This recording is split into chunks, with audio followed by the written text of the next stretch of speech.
По мне это вообще какой-то сюр, потому что у нас есть вообще закон о клевете, хотя я вообще не считаю, что он должен быть в качестве там какой-то уголовной статьи проходить. Тем не менее, есть сейчас усиливать эту статью. Ну, знаете, столько энергии на это бросается. Если бы за 30 лет вот нашего существования там Генпрокуратура, наверное, с такой же энергией боролась бы там с коррупцией и так далее, бы, наверное, в общем-то, вот таких попыток что-либо ужесточить в плане там свободы слова и так далее, этого не было бы. Но сейчас это делается с явным намерением просто закрыть рты, да, наверное. И я, к примеру, приведу, если вот, в общем-то, эти поправки будут приняты, то есть это вообще-то, опять же, чисто сюрреализм, да, то есть, учитывая то, что там уже 2 года длится, это вот как бы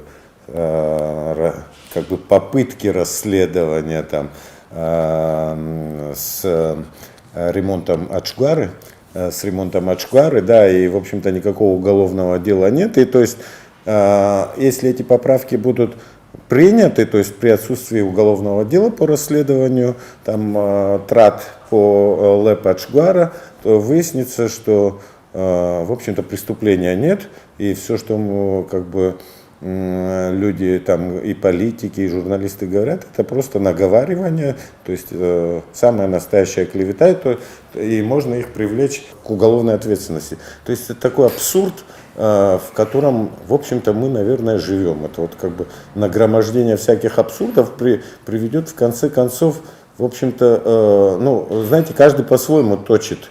Это государство. Государство это изначально создавалось, в общем-то, суверенное государство, где были прописаны все эти конституционные нормы, в том числе права и свободы человека.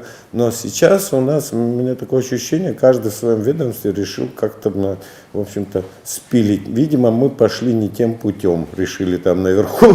И сейчас вот борются, уже прокуратура как бы борется со свободой слова, со свободой выражения и так далее. То есть пытаются до абсурда довести вообще любую открыто высказанную мысль, критику и так далее.